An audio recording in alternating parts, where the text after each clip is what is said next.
اما بعدها روزی که میخواستن دار را برپا کنن ما زن و شوهر بودیم. در همین خانه زندگی میکردیم و او همه فکرش این بود که اینجا را بفروشد و خانه کوچکتری بخریم. مادر گفت متعلق به خودتان است.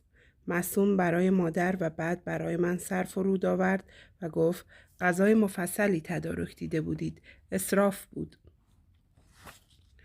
مادر گفت ناقابل بود. از غذای خانه خودتان هم افتادید. من گفتم به هر حال ببخشید. گفت باعث انفعال و خجلت و شرمندگی. گفتم کاش مادرتان هم تشریف می آوردند. می دانید که مادر من سال در سال پاش را از خانه بیرون نمی گذارد. ای وای چرا؟ گفت که مادرش زن خانه است.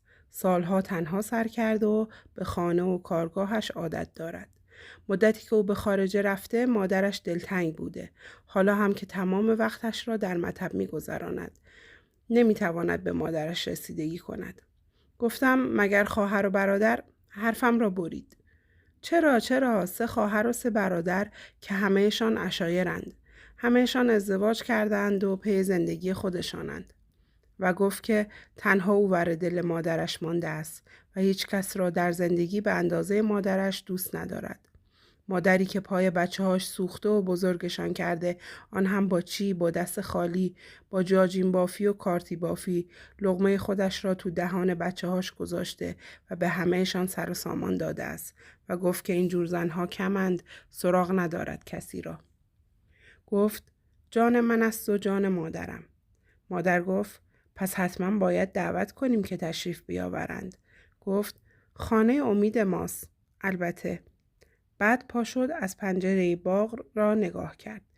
باغ بی‌نظیری دارید. به نظر من در عین نظم بسیار وحشی است و همین مرموزش می کند. چقدر مرحوم سرهنگ زحمت کشید که وحشی ها را آدم کند. معصوم گفت چند متر است؟ مادر گفت 2000 متر و از پنجره بیرون را نگاه کرد. گفت اگر جاوید نباشد جنگل می شود. معصوم برگشت. در طول سرسرا قدم زد و گفت باید بروم مطب، اما اجازه بدهید قبل از رفتن شما را معاینه کنم. و بیدرنگ کیف سیاهش را از کنار صندلی برداشت و رو به من گفت کجا می توانم دستهام را بشورم؟ گفتم اجازه بدهید بیاورم. گفت با همین پارچه آب هم می شود پای این گلدان. مادر گفت نخیر. من راه افتاده بودم. پایین دویدم. ابریق و لگن تاجدار مسی را برداشتم. حوله‌ای روی دستم انداختم و با نگاهی گذرا با آینه قدی دم سرسرا داخل شدم. ابریق و لگن را جلوش گرفتم و کمی خم شدم. گفت سپاسگزارم. من آب می ریختم و او دستهاش را می شست. فکر کردم که آیا می توانم همسر خوبی براش باشم و دستهاش را مدام بشورم که طبابت کند؟ چه انگشت‌های سفید و کشیده‌ای داشت.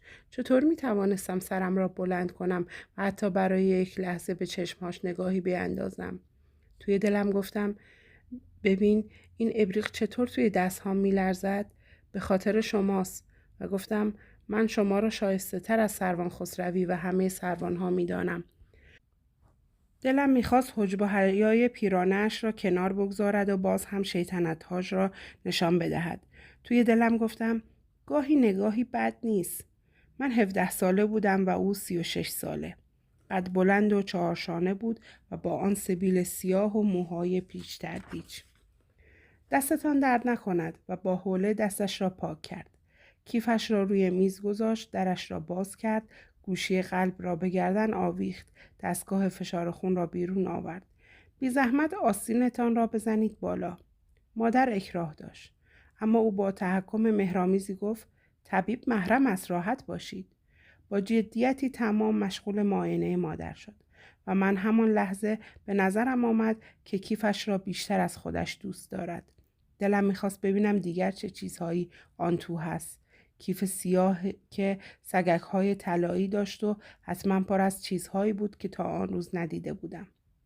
پر از رمز و رازی که آدم موقع نگاه کردن به آنها هول می شود و نمی داند اول کدام را بردارد.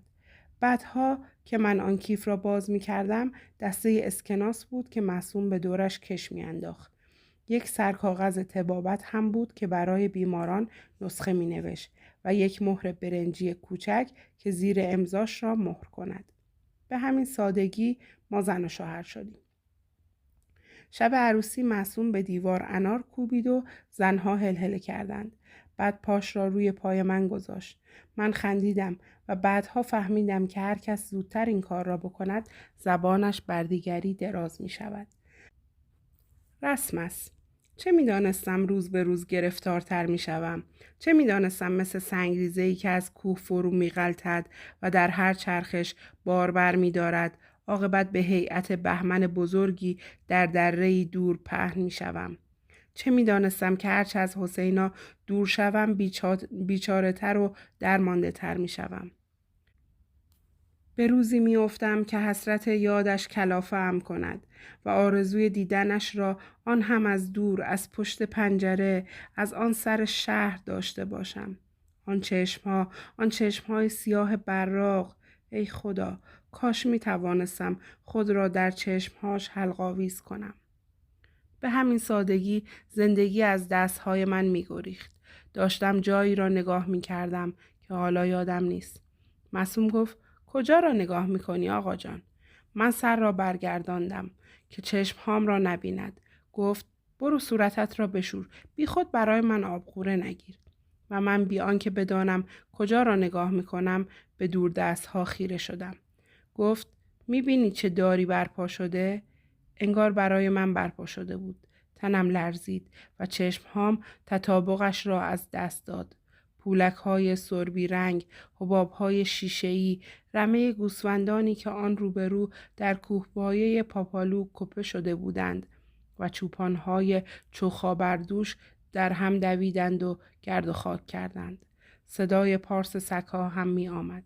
معصوم گفت هیچ کس حاضر نمی شده دار را بسازد.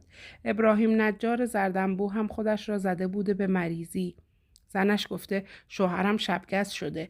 از دیشب تا به حال تب و لرزش قطع نمی شود. به مالاریا می گوید شبگز. راه افتاده توی کوچه ها دنبال گوه سگ می گشته. بلکه مداواش کند.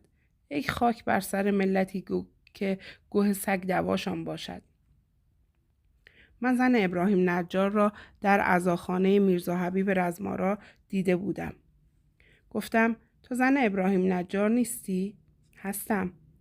چه خوب کردی جلوی شوهرت را گرفتی. بهش گفتم اگر چوبه دار را ساختی مرا بفرست خانه پدرم.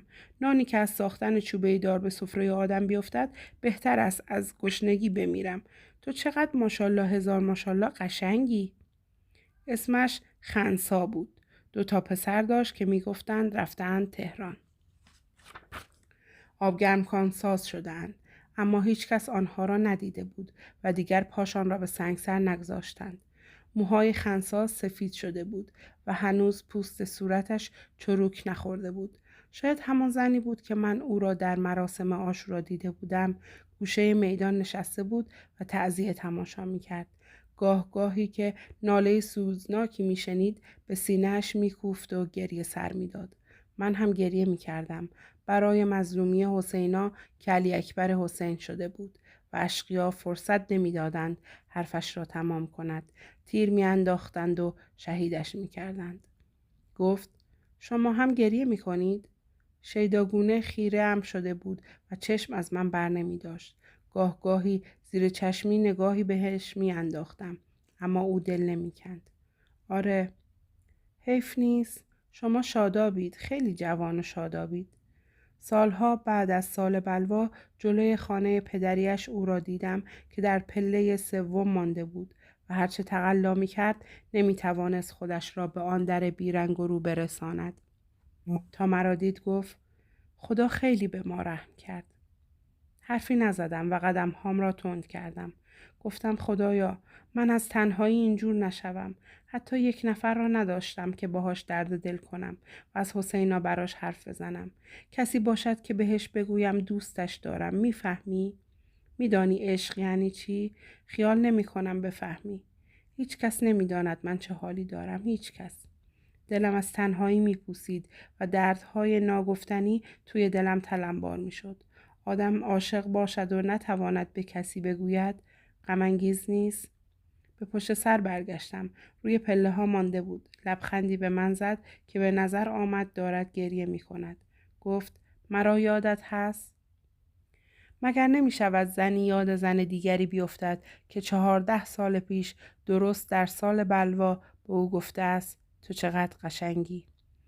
دویدم و در راه فکر کردم که من چه یادی دارم و بعدها او را همانجا دیدم که سرش را بر پله ها گذاشته بود و اصلا براش مهم نبود که روی پله ها پر از شکوفه های بادام شده است و عطر باران و شکوفه ها در هوا موج میزند و اصلا اهمیت نمیداد که زیر آن باران ریز ریز دارد خیس می شود. انتظار می کشید. من از کنارش گذشتم و در کوچه ها دنبال خودم راه افتادم. دم فلکه میرزا حسن رئیس را دیدم که زیر طاق‌نمای سردر مغازش پناه گرفته بود. گفت نوشا نوشا کجا بودی؟ من امروز نوه‌دار شدم. همین 1 ساعت پیش پسرم از تهران تلگراف زده بود. در ذهنش گفتم راست میگویید، قدمش مبارک باشد. و خندیدم. لبخند زد و سرش را زیر انداخت. آره خیلی خوشحالم. پسر است یا دختر؟ پسر است پسر. اسمش را چی گذاشته اید؟ باسی. و به استیشن آبی رنگی که تازه از راه رسیده بود توجه کرد. وقتی سر برگرداند من نبودم. به کوچه خودمان پیچیده بودم و داشتم به در رنگ و رو رفته خانه پدریم نگاه می کردم. نعل اسبی بر لنگه چپ زیر عدد 20 بود. روی پله ها نشستم و به جوی آب نگاه کردم.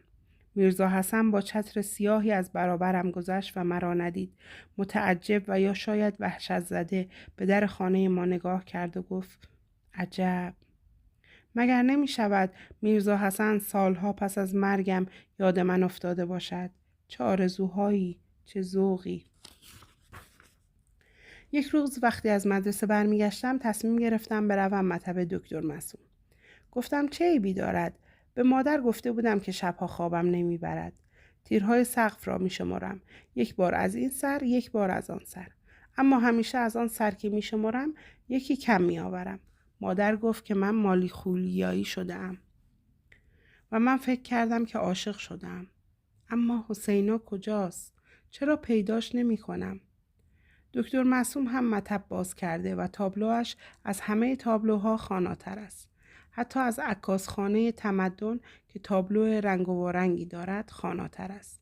1 بار هم به خانه ما آمده ولی ما تا به حال مریض نشده ایم. مادر میگفت محکمه و من میگفتم محکمه مال قدیمی هاست. بگویید مطب. 2 تا اسکناس 5 تومانی نو هم داده بود در کیفم بگذارم که اگر خواستم بروم محکمه دکتر معصوم حق ویزیت بدهم. گفت آدم همیشه باید به قدر کافی پول همراهش باشد، به خصوص یک دختر جوان. شاید در راه دستت خورد و کوزه کسی را شکستی. در راه باز به دکتر معصوم فکر کردم که موهای عجیب و غریبی داشت. تمام صورتش در آن سبیل خلاصه می شد. سبیلی که از 2 طرف لبش آویزان شده بود و خسته نشانش می داد. انگار که 2 باریکه سیاه از بالای دیوار شره کرده باشد و در مطبش بوی قند سوخته می آمد. حتی وقتی کارخانه قندسازی طبقه پایین تعطیل بود این بو بود. گفتم اینجا شما بویی نمیشنوید؟ نه چطور؟ دماغتان پر شده از این بوی شیرین. همیشه هم شیرین نیست مگر شوری و تلخی زندگی را نمیفهمید. خدا کند هیچ کس شوربخت نشود. اطمینان دارم که شما شیرین کام خواهید شد. من نیامدم راجع به این چیزها مذاکره کنم. آمدم که معاینه‌ام کنید. پس بفرمایید بنشینید. من نشستم. دور تا دور مطب صندلی‌های لهستانی طوری چیده شده بود که انگار دکتر بخواهد همه مریض‌هاش را یکباره معاینه کند و یا انگار قرار است 11 تا مریض بیایند توی مطب. یک تابلو نقاشی به دیوار آویخته بود که ابوعلی سینا را بالای سر یک بیمار مالی خولیایی نشان میداد. یک عکس از مرحوم پدرش روی میز گذاشته بود. عکس مردی که کله کوچک و گوش‌های بزرگی داشت و پشت سرش عکس رضاشاه را به دیوار نصب کرده بود. همان عکسی که رضاشاه سینه‌اش را سپر کرده و با اخم دارد یک جایی بالای سر آدم را نگاه می‌کند. دکتر معصوم حالا پشت میز بسیار بزرگش ایستاده بود و با لبخند و حیرت نگاهم میکرد. شیداگونه با یک چرخش سرم را برگرداندم و از پنجره به شاخه‌های درخت نگاه کردم. باران میبارید. بی اختیار گفتم آقای دکتر پنجره را باز کنید. زود به طرف پنجره رفت. آن را باز کرد و گفت گرچه لزومی نمیبینم اما این هم پنجره باز. گفتم حالا دستتان را ببرید بیرون. نترسید، دستتان را ببرید بیرون. آها ببینید چه باران قشنگی میبارد. خندید با تمامی صورت. داشت به طرفم می آمد که پا شدم از مطب خارج شوم. نمیدانم چرا این حرفها را زده بودم. بعدها فکر کردم که باران به من ارتباطی داشت. اگر حسینا به جای او بود میرفتم جلوش می ایستادم. نیمی اخم و نیمی لبخند می گفتم آقای دکتر من از این مسخره بازی خسته شده‌ام. حرف حسابتان چیست؟ و چطور می توانستم این حرفها را با دکتر معصوم در میان بگذارم؟ و سالها بعد فهمیدم که مردها همه‌شان بچه‌اند، اما بعضیها ادای آدم بزرگها را در می آورند و نمی شود بهشان اعتماد کرد. به خودشان هم دروغ می گویند. گفت پشیمان شدید؟ شما اینجا طبابت می کنید یا؟ جلو آمد. راهم را سد کرد. خب بفرمایید بنشینید. نشستم و با اخم گفتم من تصمیم داشتم بیایم مطب شما. زبانم به نوک دندانهام گیر می کرد و خودم می دانستم که وقتی حرف می زنم چجوری می شوم. توی دلم گفتم دارد بد می شود. باید برگردم. خب من در خدمتم. و شما باید کارتان را شروع کنید. نکند چیزهای از طبابت شنیده اید و آمده اید مطب دایر کرده اید. شما اینجور خیال می کنید؟ نکند من باید شما را معاینه کنم. شما باید بگویید برای چی به اینجا آمده اید. لابد به خاطر شما. شاید بله و شاید نه، اما منظورم این است که چه دردی دارید. خواستم بگویم درد بی درمان یا بگویم سرم گاه گاهی گیج می رود. بعد قش می کنم می افتم. خب حتما پیش خودش فکر می کنند من سر دارم. گفتم نه اینجور نمی گویم. می گویم فشار خونم گاهی می آید پایین. دستهام گاهی پوس پوس می شود. و اگر حسینا به جای او بود می گفتم یادتان هست دستهای شما را شستم؟ و او جواب می داد من که از دنیا دست شستم. هر 4 علنگو را دستم کرده بودم. گلبرگ های قرمز هم روی ناخنهام چسبانده بودم که دستهام را جلوش بگیرم و بگویم ببینید آقای دکتر چطور پوس پوس می شود؟ و گفتم خندید و گفت دست شما که از آینه هم صافتر است. چه پوست سفیدی دارید. آقای دکتر چطور نمی بینید که دست من پوس پوس شده؟ بگذارید ببینم. دستم را توی دستهاش گرفت و با دقت به پشت و روی آن نگاه کرد. سرش را نزدیک آورد و گفت باور کنید چیزی نیست. خیال میکنم شما هم باید بروید پیش یک طبیب چشمتان را معالجه کنید. خندید و گفت بگذاریم خب دیگر. و در مطب شروع به قدم زدن کرد. شبها خوابم نمیبرد. عاشق نشده اید؟ کی لایقش باشد؟ هستند. حسینا بود و من نمیدانستم. اسمش روی کوزه های ما حک شده بود و من نمیدانستم. بعضی وقتها هم سرم گیج می رود.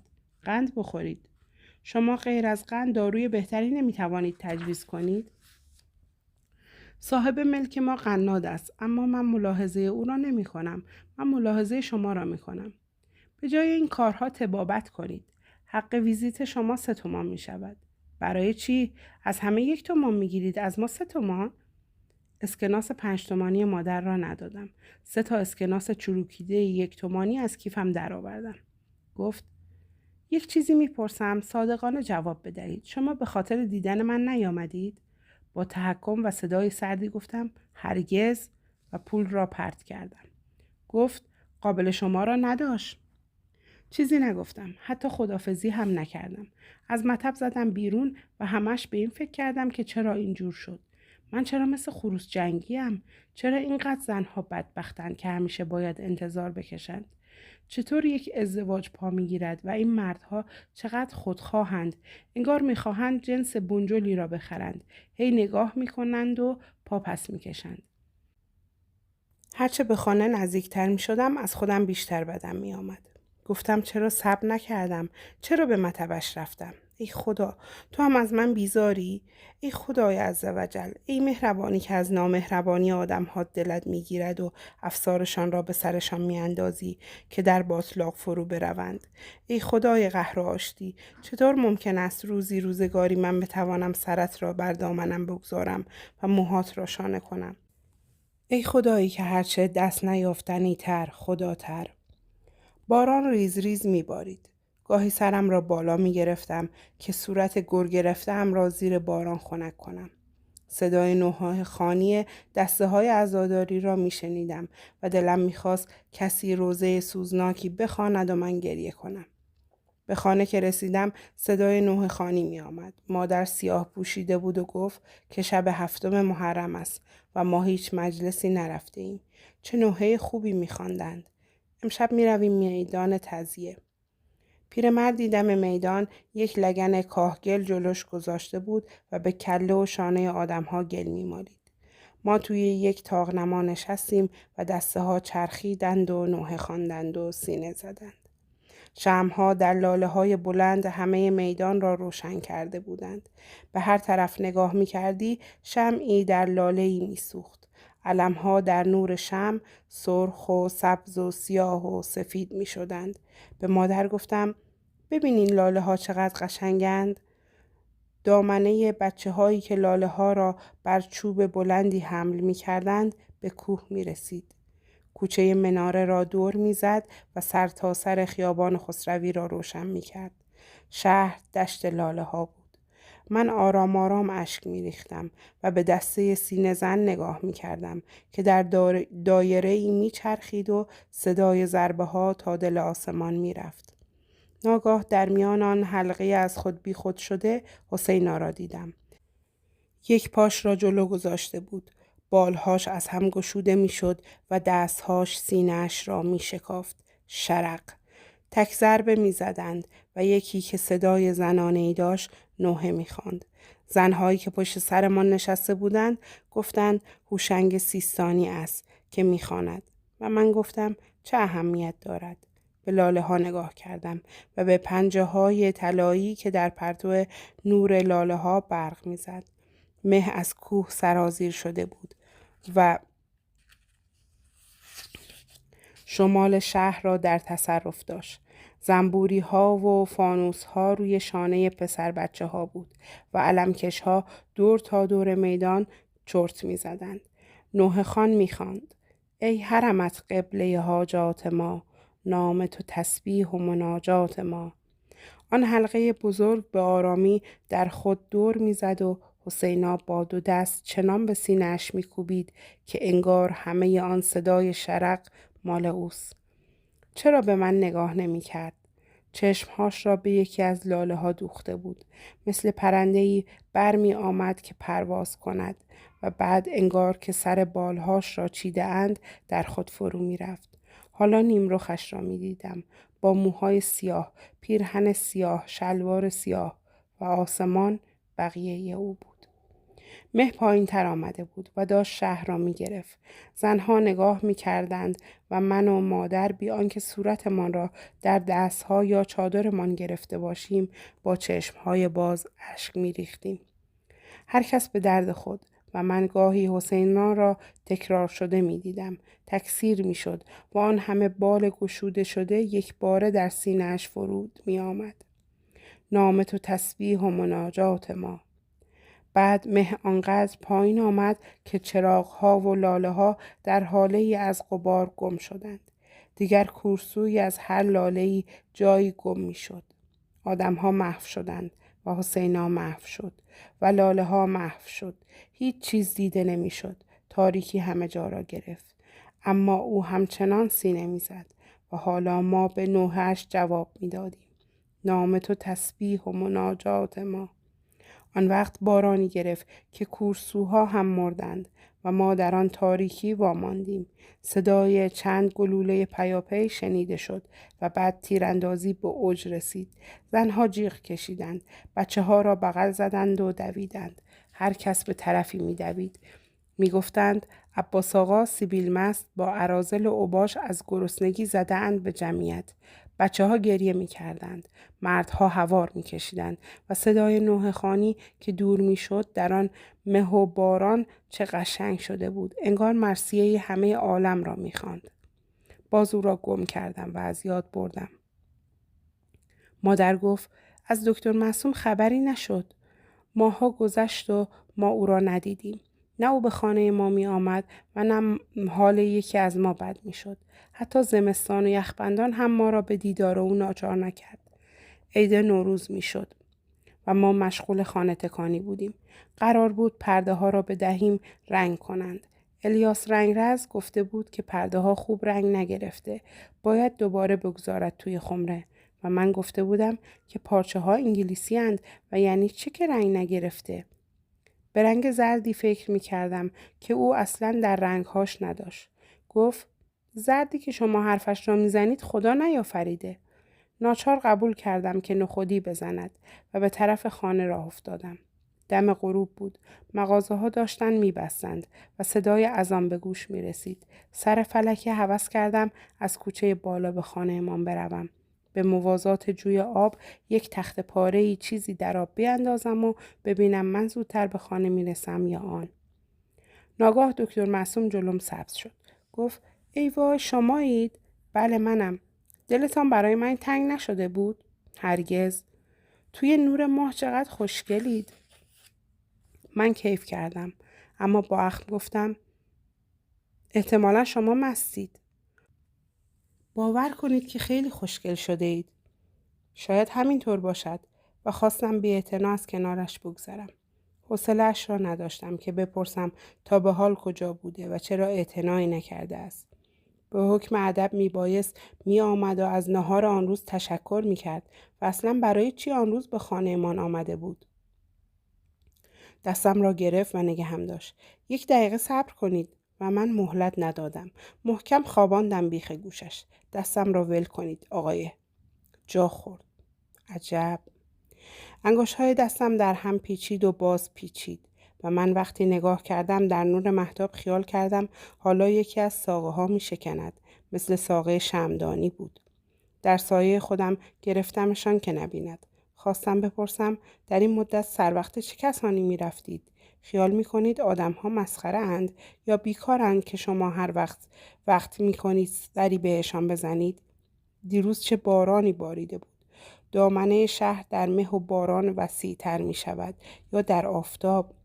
باران درختهای ما را می شورد و در شیب کوچه ها راه می افتد و می رود جایی را خراب کند. 1-2 خانه را که در هم بریزد حتما چند نفری زیر آوار می مانند و کاش همه جا با هم فرو می رفت و آن تاریکی ابدی می آمد. کاش می شد با یک باران تند همه کثافت ها را شست و برد در عمق زمین. حتما بعد از طلوع آفتاب همه چیز پاکیزه و براق می شود. سرم را که بلند کردم نبود.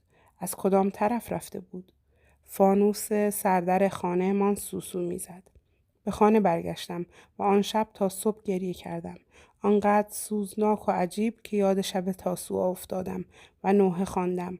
ای حرمت قبله حاجات ما. دکتر معصوم و مادرش زبیده خاتون در روزهای عید نوروز به خانه ما آمدند. آن هم سرزده. ما ته باغ بودیم. جاوید مقراض به دست شاخه های درخت مو را هرس می کرد و ما کمکش می کردیم. تندر هم امان نمیداد. برقی میزد و آسمان میترکید. آن روز من زبیده خاتون را برای اولین بار میدیدم. زنی بود که چشمهای درشت و سیاهی داشت و پلک زدنش 1 ساعت طول میکشید.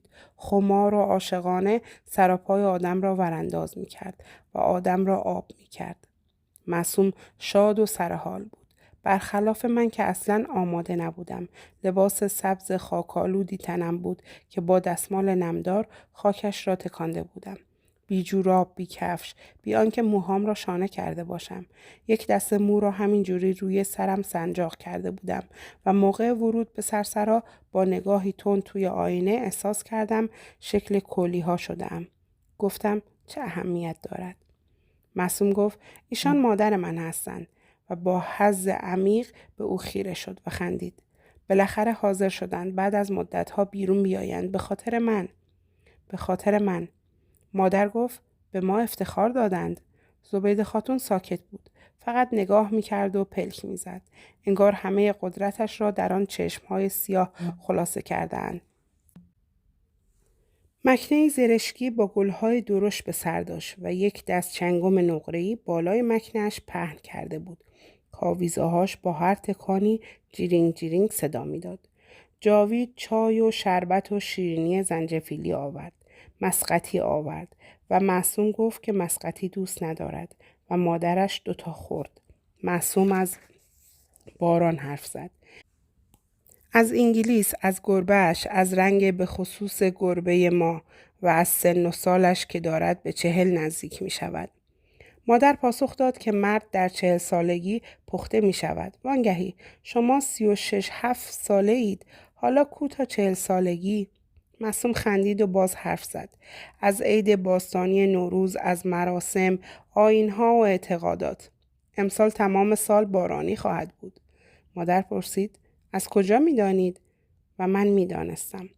خب می دانید که امروز روز 3 فروردین است و هوا دارد بارانی می شود. خب افسانه نامزد نوروز را نشنیده اید؟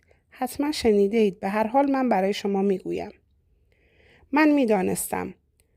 نامزد نوروز تمام سال را به انتظار نوروز می نشیند. می گوید چه کار کنم، چه کار نکنم. می گوید یک شال گردن سبز برای نوروز می بافم که وقتی آمد بهش بدهم. اما موقع سال تحویل خوابش می برد. نوروز از راه می رسد. همه جا را سبز می کند و می رود. نامزدش از خواب بیدار می شود. می بیند که نوروز آمده و رفته. می گوید ای وای چه خاکی بر سرم شد. تا 3 روز از قصه گریه می کند.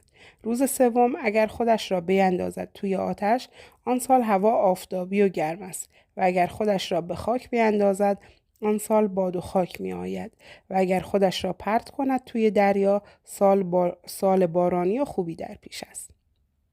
معصوم گفت امسال خودش را انداخته توی دریا. از پنجره بیرون را نگاه کرد. خوب می بارد.